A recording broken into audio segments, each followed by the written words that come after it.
Hello and welcome to our next lecture. This week we'll be talking about rotational motion.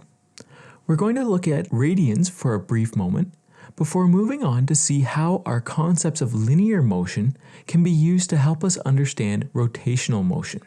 With that information, we're going to analyze the behavior of objects undergoing a circular path of motion. And finally, with all of that in effect, we'll look at an investigation so that we can apply this information to centrifugation like you would do in your other program. As we move through this unit, it's going to be beneficial to think about angles in a new way. To date, we've been using the convention that we will measure the angle of any line as the counterclockwise number of degrees from the positive x direction, with the understanding that a full rotation would include 360 degrees. The concept we introduced today is the radian. The radian will still complete the same function. Its goal is to measure the size of the angle from any point on the circle. But the radian is defined in a special way. The radian is defined so that 1 radian is the amount of angle required so that your distance along the circle is equal to the radius of that circle. Because we know the perimeter of a circle, the distance all the way around, can be calculated as 2 pi r, we can use that information to know that 1 rotation is equal to 2 pi radians.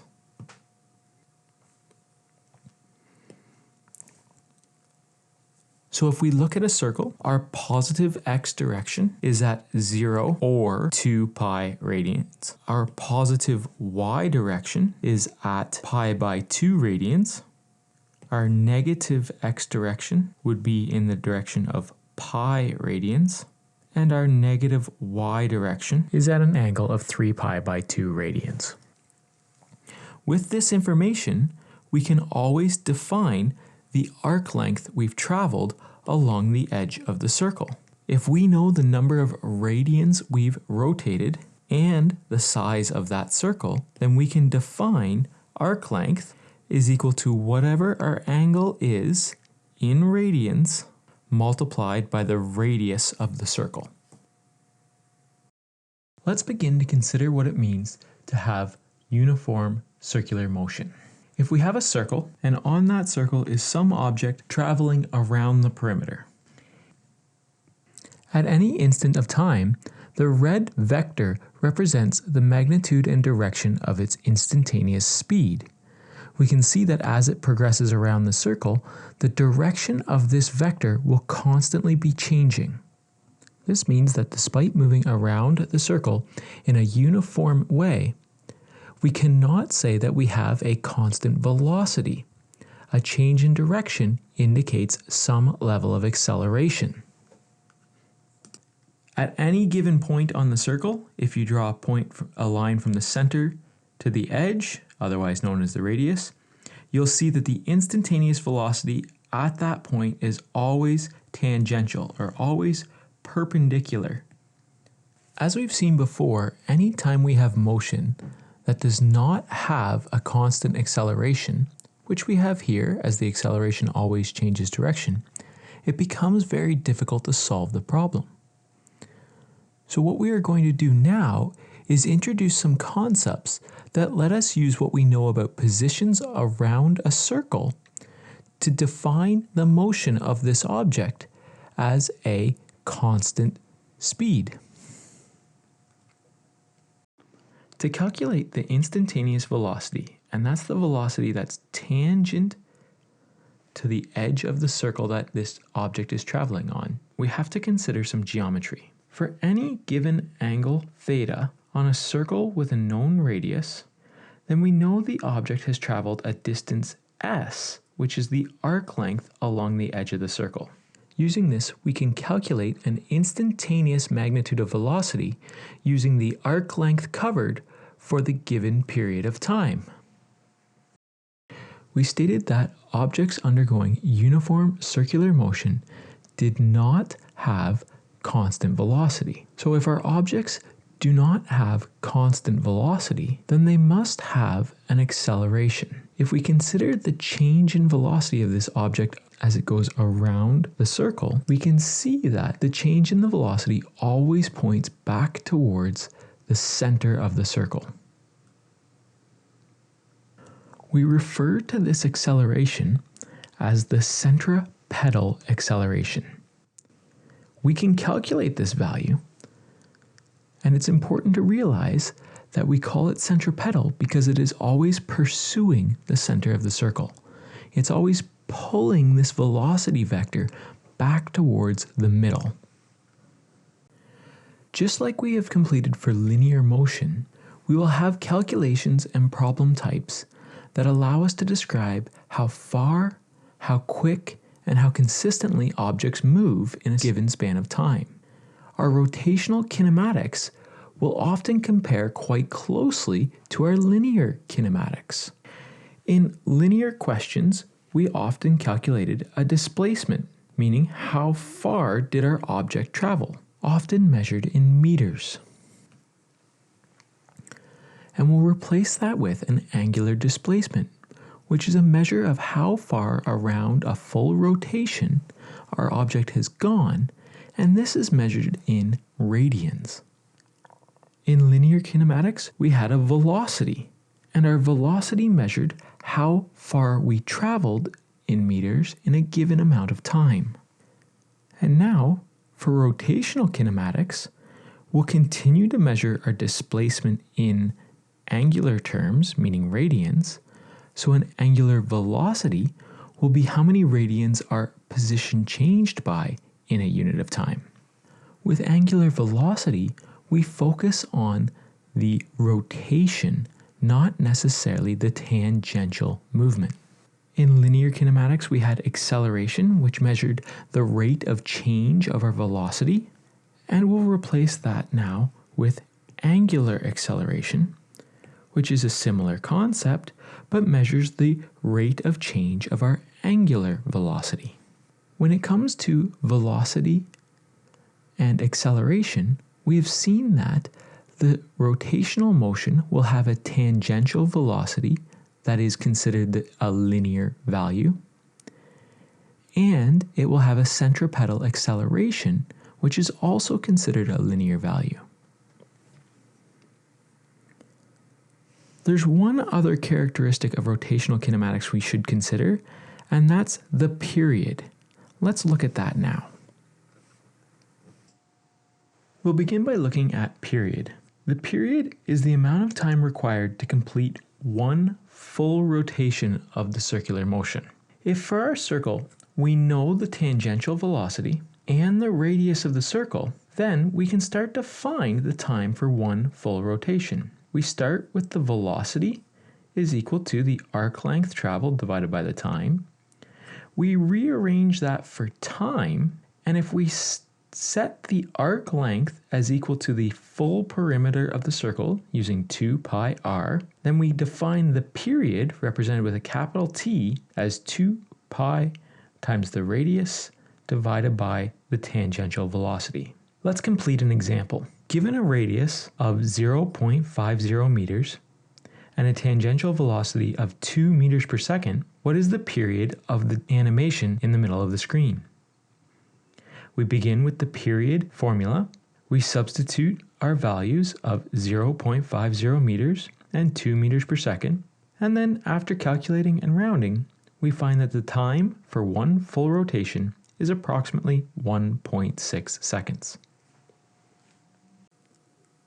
One of the advantages to thinking about rotational motion in terms of circles and the quantities that measure the circle is that we can take the tangential velocity, which is always changing, and represent the entire problem in a one-dimensional sense.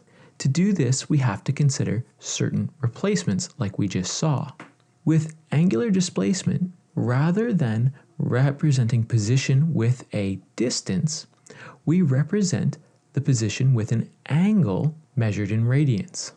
We keep the same functions we did for change in that we will take our final angular position and subtract it from our initial angular position. Let's look at what it means by angular position. If you take a circle and you apply our original convention where 0 degrees aligns with the positive x-axis, this would also be 0 radians. From there, we use the same convention to measure counterclockwise, and we can name 2 positions. The point represented on the circle at the end of the purple line could be called our first position, and we would represent that with a theta and an I for initial. At some later point in time, we could be at the position that's the point on the circle at the end of the blue line, and that would be theta final. Measuring these 2 points in radians, we could find our displacement, or the amount of angle we covered. With the angular displacement, we can calculate an angular velocity. Angular velocity is represented with a Greek symbol, and this is the Greek symbol for omega. And here we would consider the size of our angular displacement for any given period of time. The more radians we cover, the faster our angular velocity. You can see that when we talk about angular velocity, we could continue to go around the circle over and over and over again. So if we see an angular displacement greater than 2 pi radians, it means we've completed more than one rotation. We won't want to limit ourselves to problems in angular motion that only have constant angular velocity. So while we started the lecture talking about uniform circular motion, we can have angular velocities that increase and decrease. So we could have angular acceleration. When we represent angular acceleration, we use the lowercase Greek letter alpha. And we calculate that very similarly to the way we calculated linear acceleration. We take our change in our angular velocity, divide it by the time it occurred over, and that will give us our angular acceleration.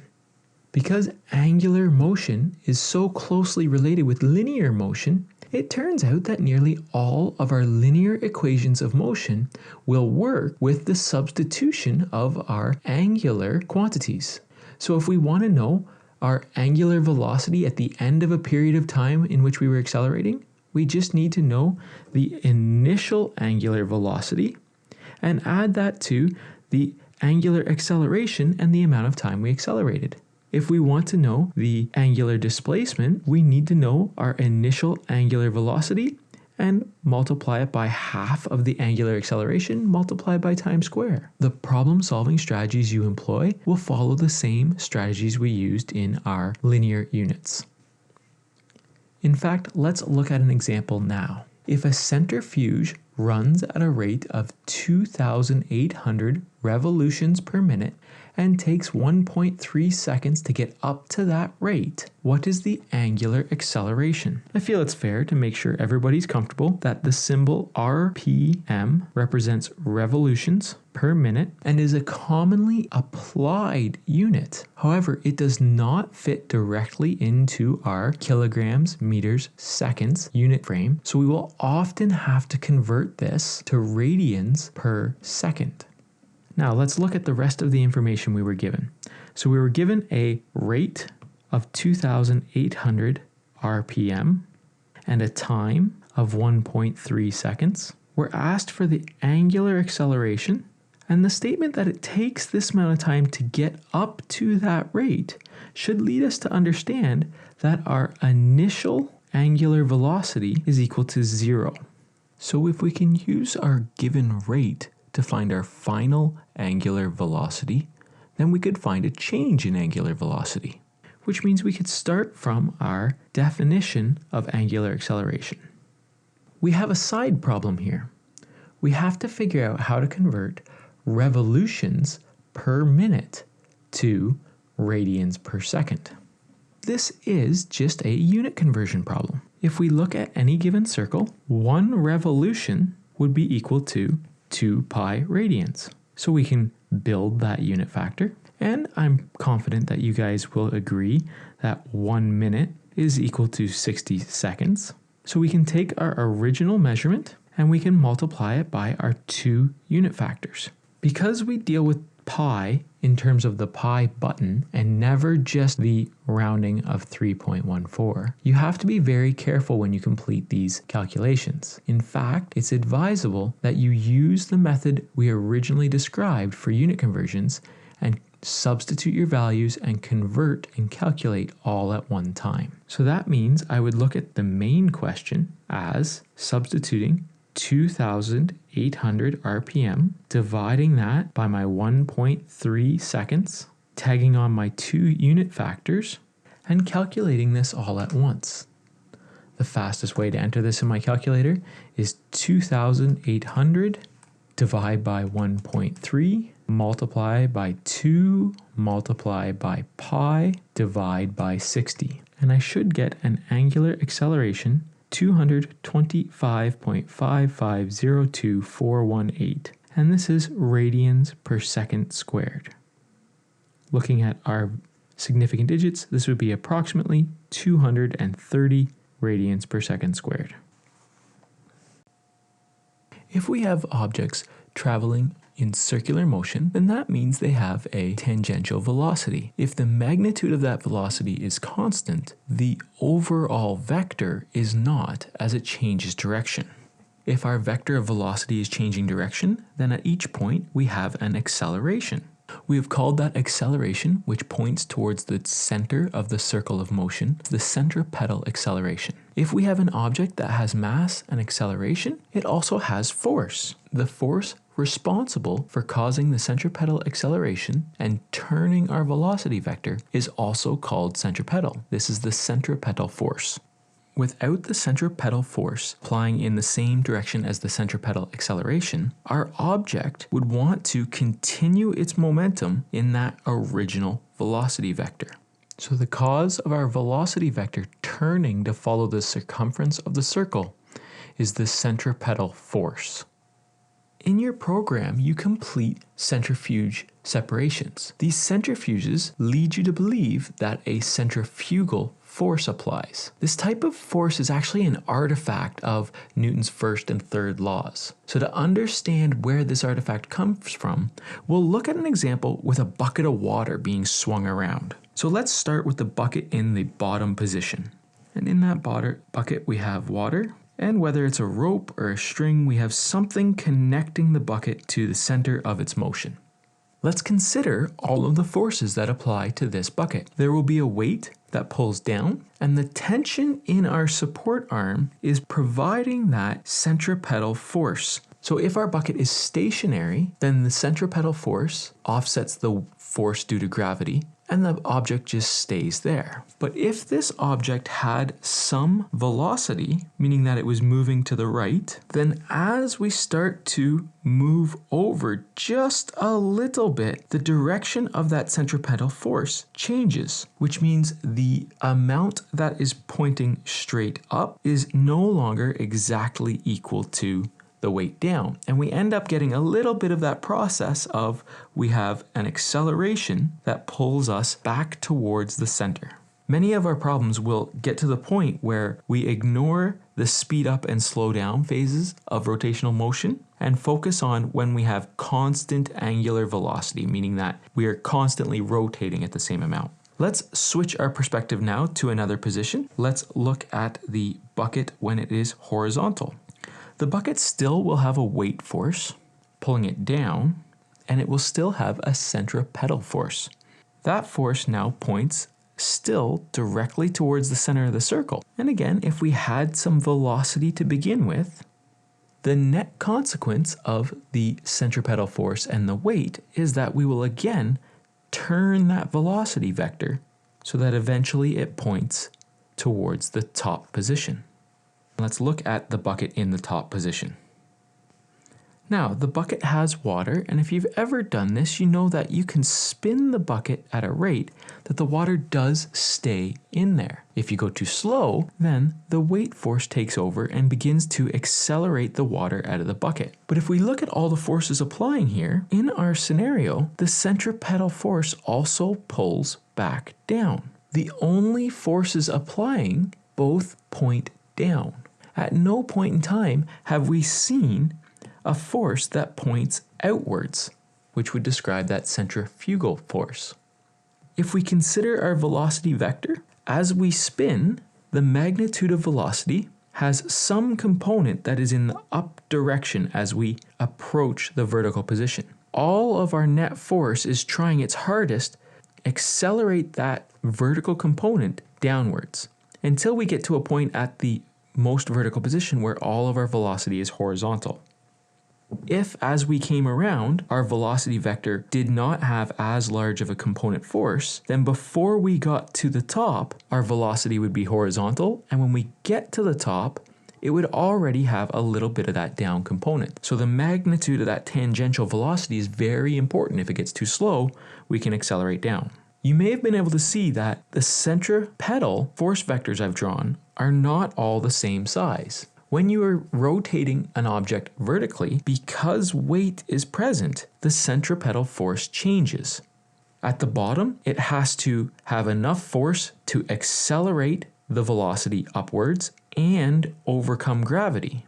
But at the top, centripetal force doesn't have a lot to do because at certain velocities, gravity does all the work to pull the object down. So our centripetal force is not constant.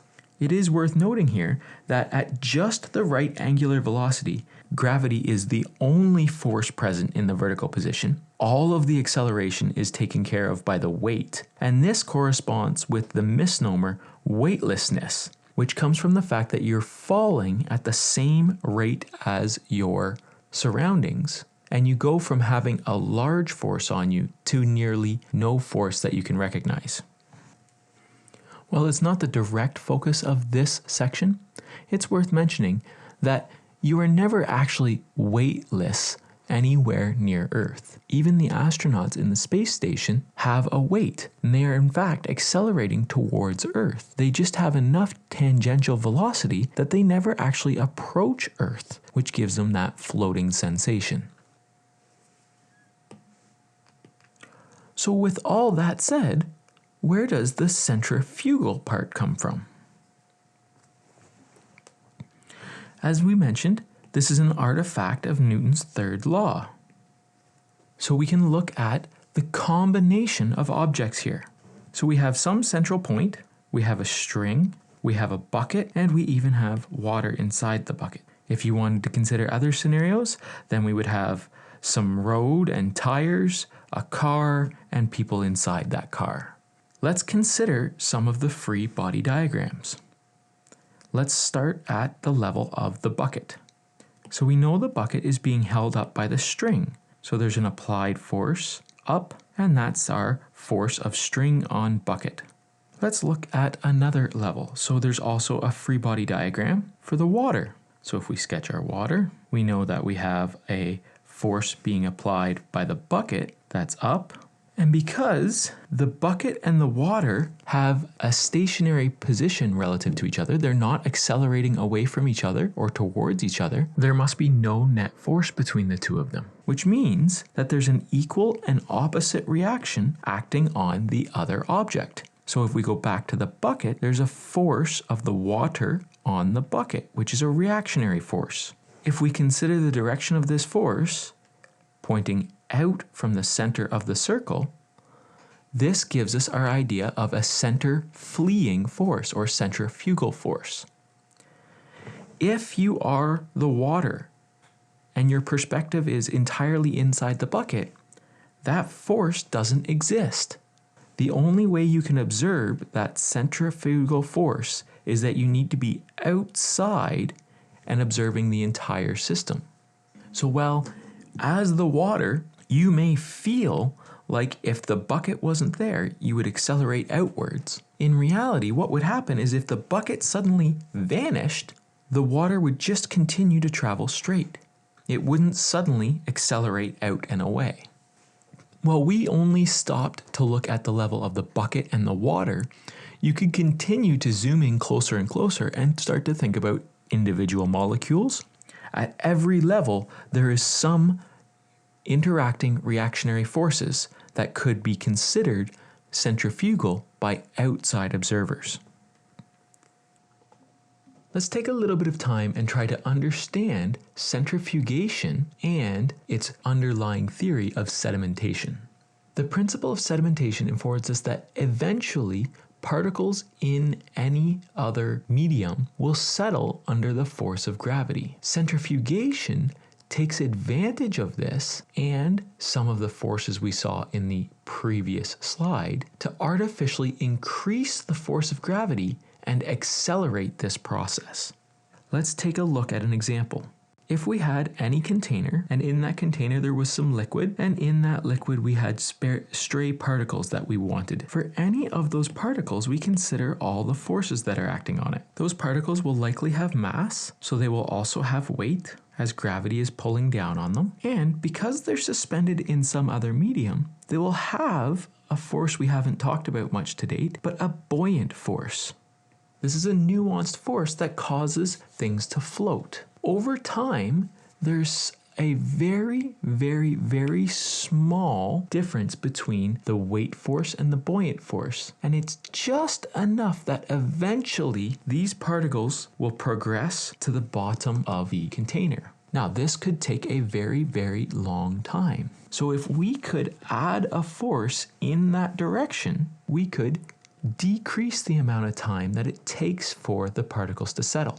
So the way we do this is we spin our particles around. We give them that rotational tangential velocity. Because then, at any point in time, we would have a centripetal force applying to the whole container, which would then very efficiently apply from the container to the liquid. However, it doesn't efficiently transfer that force to the particles. So the particles see a little bit less force than the other two objects, meaning that they would have slightly less centripetal acceleration, and the net effect is that they move closer to the edge of the container. So the particles can slowly work their way down. Our previous example considered a vertical bucket. When we think about centrifuge, we are looking from the top down and we work horizontally. So that means our weight force is pointing into our screen at all points in time around the circle. So it's pointing down and away from us. But still, if we consider all of our applied forces with our velocity constantly accelerating around the outside of the circle, and at all times our centripetal force pulling back towards the center of the circle, the faster we move, so the greater that the magnitude of this tangential velocity is, the greater this centripetal force will need to be to turn the velocity vector in time to reach that next position. If we couldn't apply enough centripetal force, then our object would continue moving in a motion that didn't match the circle. From this, we can tell that if we increase the speed, we will also increase the required acceleration. So the greater our rotational velocity, the greater the force we require to apply to the container, which means the greater the differential between the forces on the container and the particles, which will accelerate the process of sedimentation. Remember, if we think back to our previous slide, because the centrifugal artifact is a reactionary force that's equal and opposite, the greater the centripetal force, the greater the implied centrifugal force. With this understanding of the applied forces, let's start to apply more of the rotational motion concepts we began this lecture with. Not all centrifuge are exactly the same. So when you change some of the parameters of a centrifuge, you will drastically alter the force it is applying to the samples. So if we have a centrifuge, we can focus in on a single vial in that centrifuge. And when we start the centrifuge up, we see that that vial moves around. Each centrifuge will have its own radius. We can see that in situations where the radius is fixed and the rate in which we spin is fixed, then we can see a constant velocity vector magnitude. As we've seen, this will correspond to a specific acceleration as we move around. If we decrease the radius of our circle, making it smaller, we can see that the size of that velocity vector and that acceleration vector both have to decrease. This is because it takes less velocity to get around the smaller circumference of the smaller circle, and it also takes less force to change the direction of that smaller velocity vector. If we increase the radius of the circle, we see that those vectors both grow again, meaning it takes more magnitude of velocity to get around the larger circle, and with more velocity requires more acceleration to turn that vector. Let's swap out our animation for a sketch and start to consider the quantities that we know for any given centrifuge. Our centrifuge will have a radius, and often when it comes to centrifuge, we will be controlling an RPM value, which is a rate of rotation. This rate of rotation will directly correspond to our tangential velocity, but it needs to be converted between the two concepts of motion. Now, typically we work with units of meters, so our radius is going to be taken in meters. And in a moment, we'll see that that causes a little bit of difficulty that we have to consider when we're doing our calculation. From the previous slide, we saw that our centrifugation is attempting to increase the centripetal acceleration. So let's try and calculate that value. We know that the centripetal acceleration can be calculated with the tangential velocity squared divided by the radius of the circle. So we're given the radius directly, this is okay, but we don't directly have the velocity tangential. We can calculate this. If we're told the number of full revolutions that our object completes every minute, we can multiply the number of revolutions by the circumference of the circle. So if we want to convert n to velocity tangential, we can multiply by 2, pi, and r. We have to be careful. Our rate is in revolutions per minute. Our velocity, we want to be in meters per second. So we also have to convert time, which means we know that for every 1 minute, we will have 60 seconds. We can substitute this into our formula for centripetal acceleration. So we see that we will have 2 pi r n minutes per 60 seconds, all squared, and then divide by the radius. Let's move some of these terms around by expanding those brackets. So 2 squared is 4, pi squared can be written straight in. We have n squared. And because we have r that gets squared divided by r, we will only have terms of radius. Underneath of this, we'll have the number 60 squared. And our units of this whole term will be minutes squared per second squared. Once we input our rate, which will be revolutions per minute that gets squared, we'll have a minutes squared that gets canceled out. And when we enter our r, we'll get meters. So this will leave us with units of meters per second squared, which is good as we're looking for an acceleration. Again, the revolutions is a count, so we end up losing sight of those units as we move forward. So now, if we have a revolutions per minute value and a radius for our centrifuge, we can calculate the amount of centripetal acceleration, which in turn, because centrifugal acceleration is an artifact that is a direct response to centripetal acceleration, will have the amount of acceleration our centrifuge is inducing. This brings us to an important concept. When we want to compare two centrifuges with different radii, we know they'll have different accelerations. So in order to be able to compare our centrifuge, we make a new concept. We talk about centrifuge in terms of relative centrifugal force, represented by RCF. So we start with the equation we see on the left. Remember that we have to have radius in meters and n, which is rate, in RPM. And recall that our goal now is to compare to gravity. So we want to know if we have a centrifuge of a specific radius and we turn it up to a known rate, how many multiples of acceleration due to gravity will that induce? To do this, we take our equation and we divide both sides by gravity. When we do that, this is how we create this value RCF. So it will be calculated based on 4 pi squared divided by 60 squared and 9.8 meters per second squared. Remember that RCF came with units of minutes squared per second squared, and we need to multiply that by our values of n squared and r. We typically see all of those numbers simplified so that we'll see RCF communicated as 1.119 multiplied by 10 raised to the negative 3 minutes squared per second squared multiplied by n squared and r. We would read these off so that our answers are spoken in terms of g. So answers are typically of the form in a 10,000 g. One of the things to be careful here is that this equation is set up to calculate based on a radius in meters, which means that we'll have to take our radius. So if we have a measurement in centimeters, we'll take whatever that measurement is, for example, 3, and instead of writing centimeters, remember we write 10 to the negative 2 meters. Similarly, if you have millimeters, you would have r. If you measured 5 millimeters, you would replace the milli with 10 to the negative 3.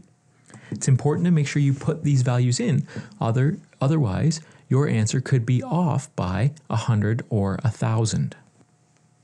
Let's practice this with a calculation. You have a bench centrifuge with a radius of 162 millimeters and typically just run all of your separations at 7,000 RPM. But this time, to complete the last step of a blood serum separation, you need to run at very precisely 1500 G for 20 minutes. Will your typical setting be acceptable?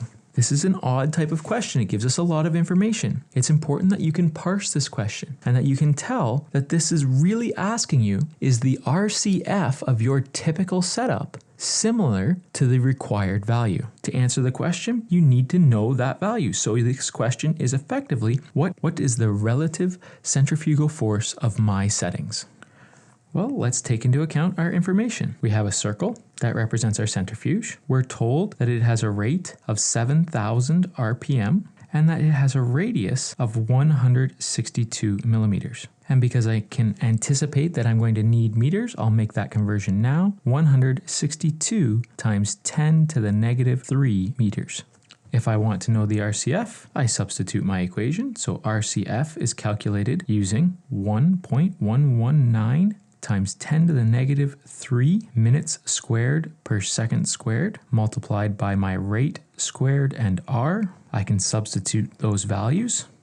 And at this point, you're able to enter all of this in your calculator, making sure that you know how to correctly and accurately enter numbers in scientific notation. But we could also do a little bit of work to just simplify out the exponents and only have to enter in the numbers. For this example, I'm just going to enter everything in my calculation and we'll leave the exponent simplification for another time. When I enter all of this information in, my calculator spits out that I have 8,882.622, and after looking at my units, this would be a unitless number as it's just a count of the number of multiples of gravity it is. Looking at our significant digits, we know our radius to 3 significant digits, but most centrifuge are lucky to be able to adjust their RPMs to the hundreds of RPMs. Our rate reflects this by saying 2 significant digits. So let's give our final answer as 8.9 times 10 to the 3 G. Is this acceptable? This is a judgment question. This is also a question that depends on characteristics that are kind of outside of the realm of physics. What we see here is that we needed 1500 G and we're able to apply 8.9 thousand G. We obviously have more than enough acceleration to begin the separation. The issue here is that some of our separations have samples that are very delicate. If you exceed the relative centrifugal force required, you may end up damaging the sample. My intuition here would tell me that this is not acceptable as we are more than 4 times higher than the required amount of force.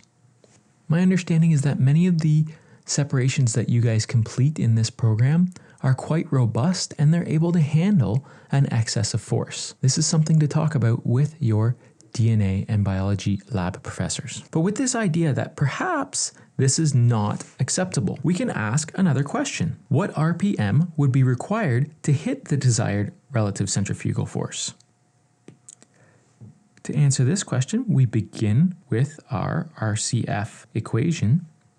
And because we know the radius of our centrifuge, and we know that we would like to hit 1,500 times gravity, we're going to isolate our rate here. To do this, we would end up with an equation of N is equal to the square root of the desired RCF divided by our value that comes with the equation and the radius of our centrifuge. And plugging in all of our information, we find that we would need 2,876.5576 RPM, which again, based on the fact that we can likely only adjust to the hundreds of RPM, is 2,900.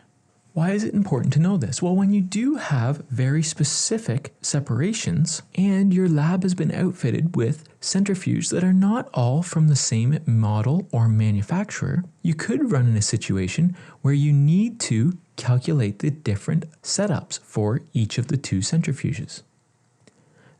This week's Think About This. You have two different bench centrifuge and you need to run a separation at precisely 800 G. If centrifuge A has a radius of 148 millimeters and centrifuge B has a radius of 173 millimeters, which centrifuge will be required to run at the higher RPM? The hint here, calculate the RPM required for each of the two centrifuge and then you'll have your answer. In this lecture, we introduced some new concepts to help us understand the behavior of objects moving in circular motion. We started by exploring the connections between linear and rotational motion. We investigated the forces experienced during rotational motion, clarified the nature of this term that pops up, centrifugal force, understanding that that is an artifact which is a reactionary force to the true centripetal force, and then applied this knowledge to better understand applications to centrifugations that you guys complete in your other labs. That completes this lecture. We'll see you in class for quiz and lab this week. Good luck and have a good weekend.